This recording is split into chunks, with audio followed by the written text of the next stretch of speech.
Heure entre gardiens musulmans et fermiers chrétiens dans le nord du Nigeria. Une bataille pour la terre qui a fait des centaines de morts ces derniers mois.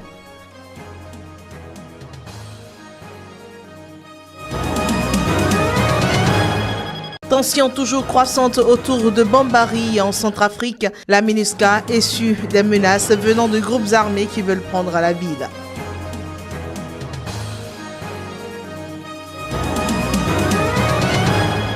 Au Soudan, la rébellion libère 127 prisonniers de guerre. Pour en arriver là, l'Ouganda aura mené de fortes négociations.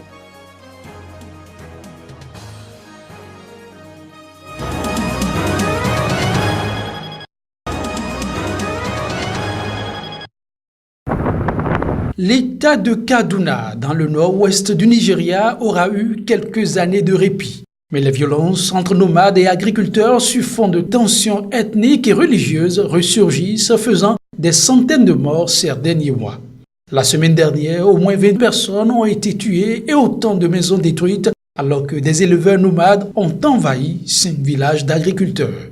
Les tensions souvent meurtrières entre les deux communautés ne sont pas nouvelles, elles datent d'une trentaine d'années. Le Nigeria est découpé dans une symétrie quasi parfaite entre un sud chrétien et un nord musulman.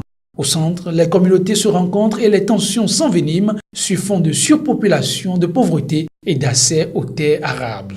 La tension est récemment montée d'un cran lorsque les Peuls, groupe nomade sahélien, Haussaphone, aussi appelés Fulali, ont pris les armes pour venger le meurtre d'un de leurs chefs. Les représentants locaux de l'Église catholique affirment que les violences ont déjà fait 800 morts parmi les chrétiens et 27 000 déplacés. Ces églises auraient été brûlées et 1500 maisons détruites. Les forces de sécurité nigérianes ainsi que l'Agence nationale de gestion des urgences ont démenti ce chiffre, mais avancent toutefois le nombre de 200 victimes.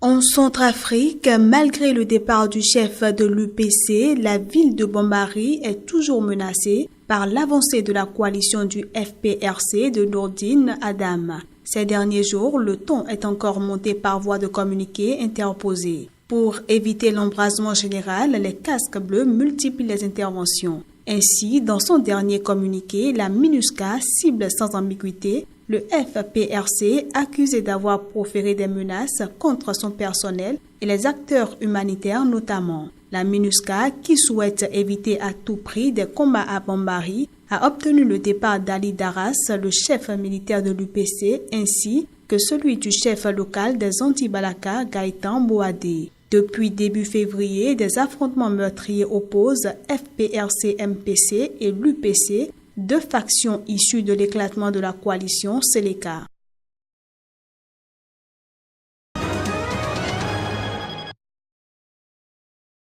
Une visite en 4 escales distinctes. Le nord du Cameroun, N'Djamena au Tchad, Niamey au Niger, puis Abuja au Nigeria.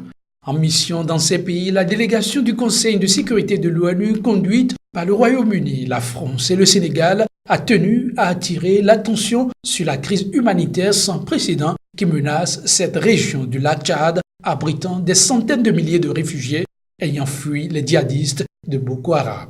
La région du lac Tchad n'avait pas eu, au cours de l'histoire récente, l'attention qu'elle méritait.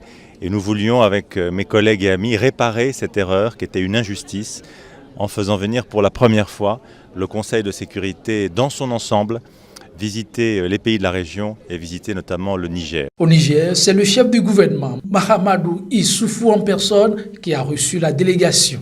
Pénurie de nourriture, conditions de vie précaires, il est désormais question d'œuvrer en synergie d'action pour le mieux-être de ces déplacés de plus en plus désemparés. Nous avons essayé de mettre la lumière sur la crise oubliée du bassin du lac Tchad. Deuxièmement, nous allons encourager la communauté internationale menée par les Nations Unies de mieux répondre à cette crise. Et troisièmement, nous essayons d'encourager les gouvernements de la région de renforcer leurs efforts pour mieux protéger les peuples. Pour y parvenir, les Nations Unies cherchent à mobiliser pour la région du lac Tchad au titre de l'année en cours 1,5 milliard de dollars, dont près de la moitié pour le nord-est du Nigeria où 5,1 millions de personnes manquent de nourriture. Mais déjà, 14 pays ont promis un apport financier de 672 millions de dollars.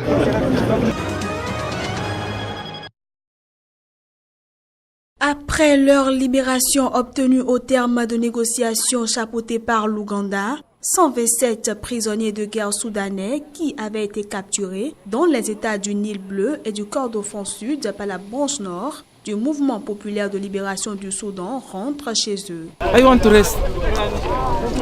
Je veux me reposer, ça suffit. J'ai servi l'armée pendant 25 ans, l'armée soudanaise. Je veux me reposer. Je ne ressens pas de haine à toutes les organisations humanitaires. Mettez fin aux guerres en Afrique. La guerre est une mauvaise chose. On n'en tire rien de bénéfique. L'armée soudanaise a, elle, salué ce dimanche la libération de ses prisonniers, parmi lesquels figurent 100 militaires et 18 civils. Sur le plan bilatéral, cette opération a ouvert la voie à une coopération plus étroite entre le Soudan et l'Ouganda au niveau national et régional. Les États du Kordofan sud et du Nil bleu sont, comme celui du Darfour, en proie depuis 2011 à des conflits entre le gouvernement et des rebelles qui s'estiment politiquement et économiquement marginalisés. Depuis juin, Khartoum avait unilatéralement prolongé de 6 mois en janvier un cessez-le-feu en vigueur dans ces 3 régions.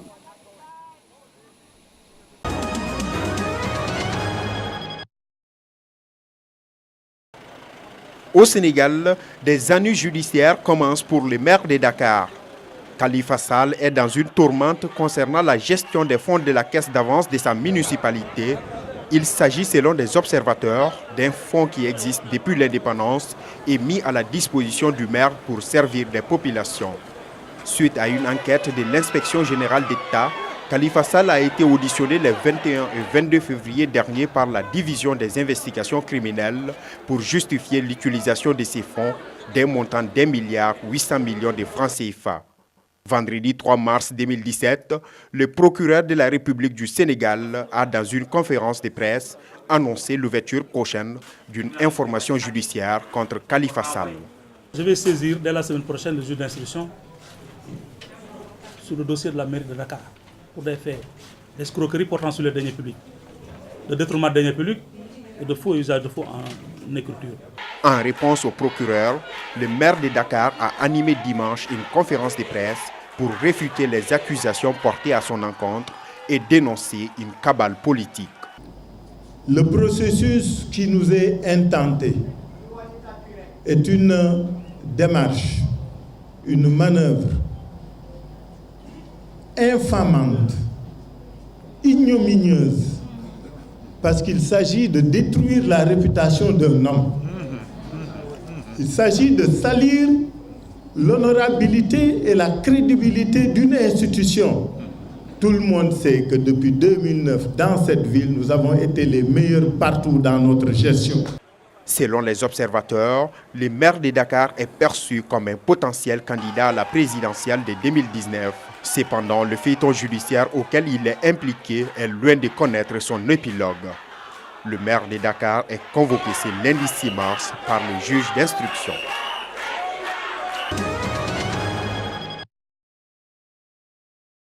Le bureau burkinabé du droit d'auteur veut informer davantage sur les métiers du cinéma. Le BBDA entend jouer sa partition dans l'amélioration des conditions de vie des créateurs du secteur de l'audiovisuel. Pour ce faire, le BBDA a organisé un panel autour de la problématique du paiement équitable des acteurs du monde du 7e art.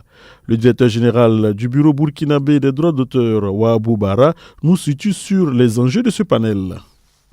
L'Afrique même du droit d'auteur fait à peine 1% des recettes mondiales du droit d'auteur. Donc c'est dit qu'il y a certaines informations que nos créateurs n'ont pas. Et il est important donc de pousser la réflexion, ajouter la réflexion à la réflexion, permettre aux différents acteurs de la chaîne des valeurs de savoir c'est quoi un auteur dans l'audiovisuel, c'est quoi un scénariste, c'est quoi un réalisateur déjà.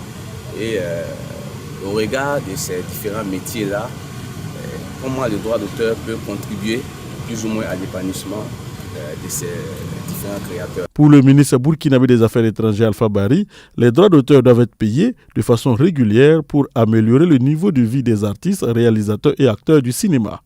On doit penser toujours, quand on fait un film, même un film documentaire, la musique qu'on prend pour coucher sur le film, pour parler ainsi, il faut penser à payer le compositeur de cette musique. Rappelons que cette rencontre devra aboutir à la mise en place d'un système équitable pour le paiement du droit d'auteur au Burkina Faso.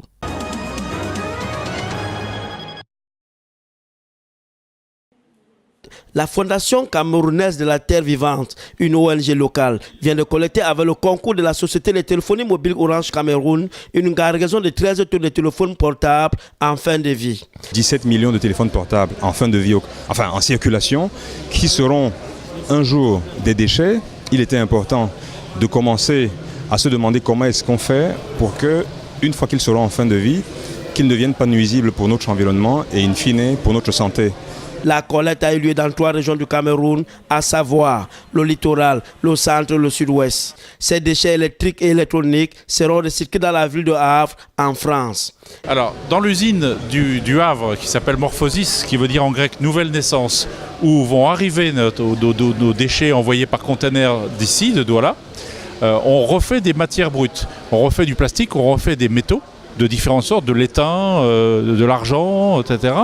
On récupère des terres rares et avec tout ça, on va refaire toutes sortes de choses qui sont utilisées par les industries. C'est de l'économie circulaire. Dans le cadre de cette opération de lutte contre la pollution par les déchets électriques et électroniques, des bosses de collecte seront désormais installées. Comme vous le savez, Orange a dit tout à l'heure, dans tous les kiosques d'Orange, bientôt, il y aura des boxes pour récupérer les téléphones. Orange va nous permettre d'aller plus loin avec ce projet. Dans les 5 prochaines années, la Fondation de la Terre vivante, Orange et Maïus International souhaitent poursuivre l'ouverture de nouveaux ateliers de collecte dans les grandes villes du Cameroun. Une manière de débarrasser le Cameroun des déchets des téléphones mobiles et leurs accessoires en fin de vie, enfin de parer aux risques sanitaires et environnementaux associés.